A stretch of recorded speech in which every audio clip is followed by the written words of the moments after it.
Thank you for taking the time to watch this video. My name is Adriana Schrader. I am a master's level student in the neuroscience track at UTD, and in pursuit of that, I have been tasked with breaking down an important topic from my cognitive science course specifically.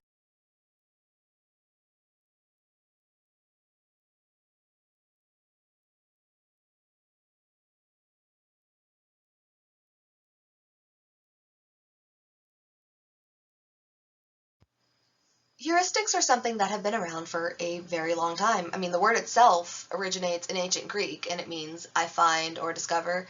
And so it goes at least that far back, but it crops up throughout philosophical texts over the years, and even exists in today's day and age under the guise of things like rules of thumb or shortcuts.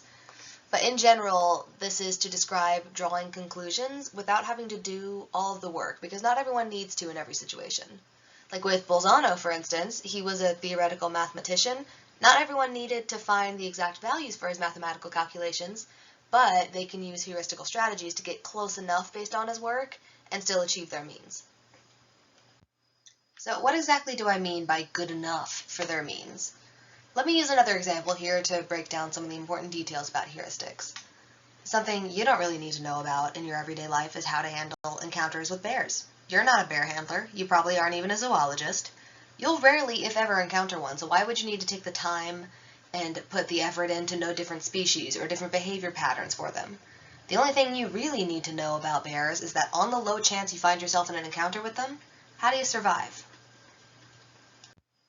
So in that kind of scenario, something like this mnemonic might crop up in your head. If it's black, fight back. If it's brown, lie down. If it's white, good night.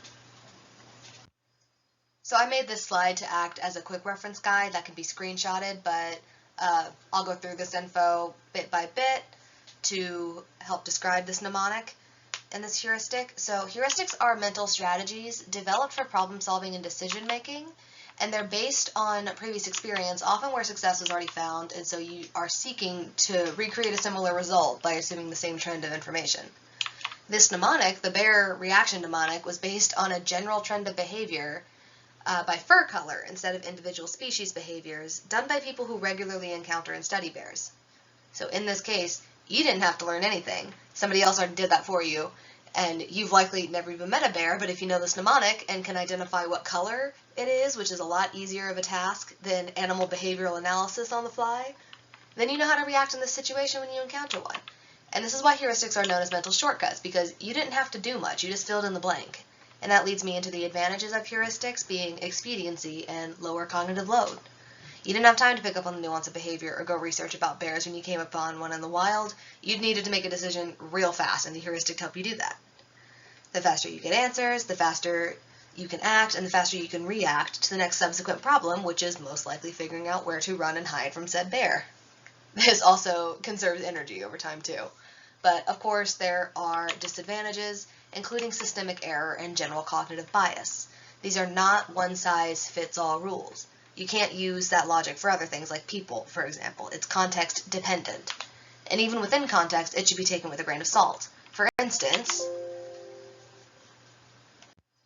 what are our thoughts on the Coca-Cola polar bear mascot? Keep in mind that mnemonic: if it's black, fight back. If it's brown, lie down. If it's white, good night. So has Coca-Cola just been threatening us subliminally for years? Is he out to kill everybody? No, it's just supposed to be a cute mascot. You gotta understand that it was just meant to be a cute little image and not actually based on the real activity of polar bears. So context, relevant.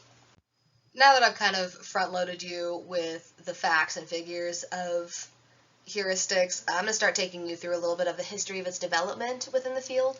So Herbert Simon is the person who really brought this to attention in decision science. He actually won a Nobel Prize because of how much his work with this changed how we viewed the decision-making process in general.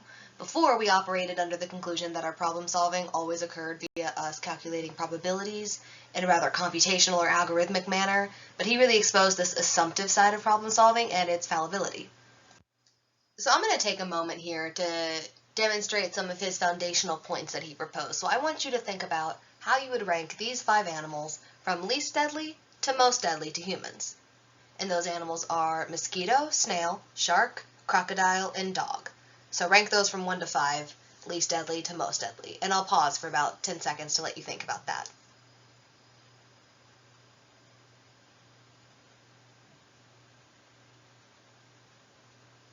Now, before I give you the answer, think about why you got the answers you did. How are you justifying the order? Now, the odds are you don't know the statistics and probabilities off the top of your head of how deadly each of these are, and you likely don't know about their relationship to one another in comparison for deadliness, so why were you led to the answers you have? So according to this infographic from the US Sun, the correct answer for this question is that sharks are actually the least deadly, and then they're followed by crocodile, then snail, then dog, and then mosquito as the most deadly. Did that line up for you at all? Human beings do not like being wrong, and we do not like feeling unprepared. So according to Simon, we solve problems and operate under something called bounded rationality, which, put simply, just means that instead of accepting limitations or things we don't know, we just assume we can figure anything out. No matter what, no matter how little information we have, we always assume we have the ability to make a rational decision based on what we do have, even if in reality we don't. So we participate in something else he called satisficing, which is where we just fill in the missing info with our own info until we do feel comfortable drawing a conclusion. Not only do you likely not study animals, but you likely don't know the facts and figures for annual deaths, so you filled in that lack of knowledge with what you did know or what you've been exposed to and made assumptions in order to have an answer to this question in the short time frame I gave you. I, of course, don't know your exact thought process, but for instance, it's very likely that sharks rank high on the deadliness scale, and that snails probably ranked low for many people. I'm sure you can name more shark attack movies than snail attack movies, or even just any instance you remember hearing about it. I can't remember anyone talking about killer snails, but apparently they kill 20,000 people per year, while sharks only kill 6. I know many people who are afraid to swim in the ocean alone for fear of sharks, but have you ever met anyone with a fear of snails? Based on the information that's purported in pop culture, it's logical for sharks to be perceived as more deadly. I think in the Jaws movie alone, more people died than are actually killed yearly by sharks. You might also rank dogs as less deadly because you know they have a reputation as man's best friend, or you think of the ASPCA commercials, or you have a little angel dog who can do no wrong themselves, and you can't ever picture them being vicious, but they're actually worse than even the snails at 35,000 deaths per year. So sometimes filling in those gaps work out, but here's a good example of it likely not working out for you based on assumptive knowledge, which is what Simon was exposing. Simon may have introduced the topic to decision science, but Vesky and Kahneman are really credited for the development of heuristics as a concept through their work on cognitive bias in the 70s. Now, they identified and named some of the first heuristics that get regularly studied, and they really emphasized the fallibility of each of them in the decision-making process. So, for example, one of the ones they talked about was an availability heuristic, which is where we make decisions based on how quickly information comes to mind, and we deem that information significant regardless of whether or not it is, just like in that deadliest animal question that we just went through. But another good example of the context on their work is with Steve Irwin and stingrays. So representative heuristics are where we evaluate things based on previous experiences or information that serve as an example. So most people maybe didn't like stingrays before, but they left them alone. However, immediately following the death of Steve Irwin, there were revenge killings up and down the Australian coast, as illustrated here in this article from NBC. But people who never gave thought to stingrays before now perceive them as a threat based on the one report of experience from Irwin, which was a freak accident, and yet they drew conclusions that they needed to eliminate that threat because clearly it was deadly. Even to this day, there's public outcry and violence threatened and joked about towards stingrays and retribution for Irwin's death.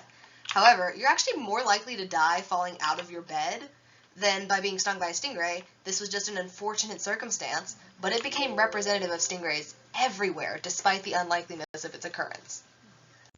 Another notable name in the historical development of the concept of heuristics is Gerd Gigerenzer, which I hope I am saying that right.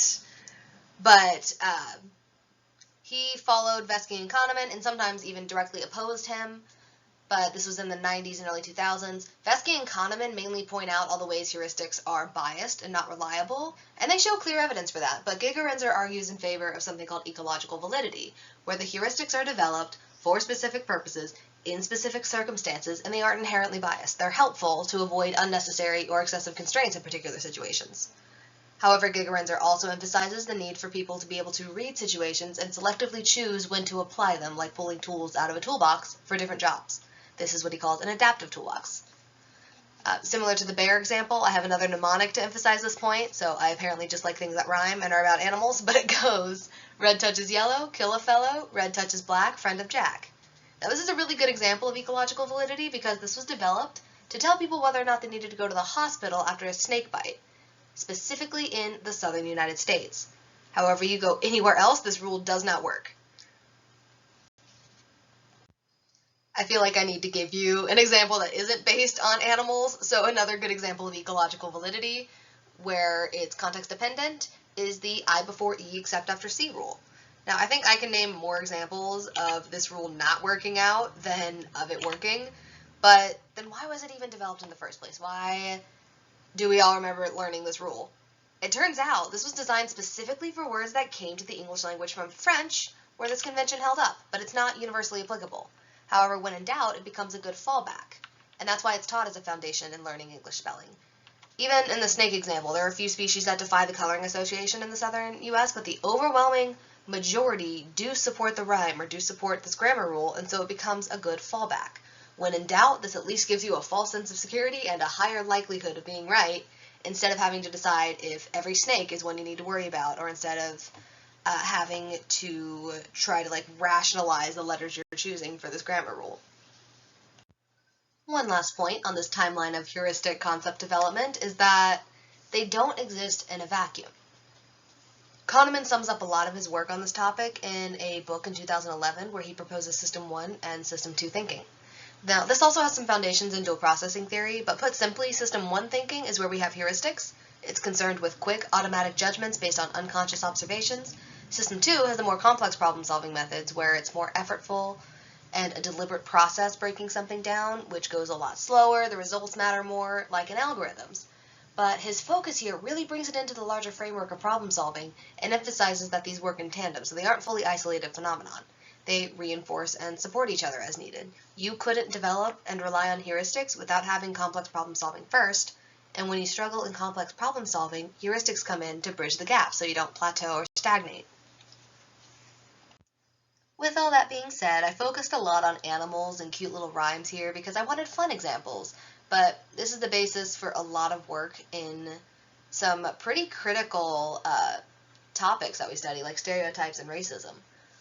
A lot of the systemic bias people face can be traced to heuristics based on poor or inaccurate information and thought patterns. This is why I want to remind you that these are tools to help you, but that you need to know what tool can be used when pulling from your adaptive toolbox. Not every screwdriver works for every screw, neither do heuristics, and also there might be better ways to build something, so know when to reinforce them, or when they should be torn down and rebuilt or improved upon. I also want you to consider intersectionality and neurodiversity with heuristics. Different cultures have different environments, different identities have different experiences in society, and different needs as a result, so different heuristics might develop. There's different information processing that might lead to different interpretations of things, which can all affect heuristical development. But this kind of personal subjectiveness that I'm actually encouraging you to consider is actually where a lot of the criticism for this topic comes from. Scientists struggle to find a common ground, and they argue that the terms aren't specific enough with well-defined boundaries. They want something neat and compact, but my 2 cents on this is that can be said about anything in psychology. This isn't necessarily a neat science. It's very qualitative. Ultimately, this field is an ever-changing, evolving frontier. That's what makes it interesting. And though we will likely never know all of it, we can identify common trends, and we can give guidance for other people's individual expedition into the unknown factors of their reality. So maybe we won't be able to pinpoint specific heuristics or the boundaries of them, but we can track heuristical thinking, and we can see if it's having positive or negative effects for us, and go from there on improving or dismantling them to make our experience in life better. So I hope I didn't just confuse you further on this topic through this presentation. Hopefully I've exposed a few of your own heuristics or shown you how to identify them.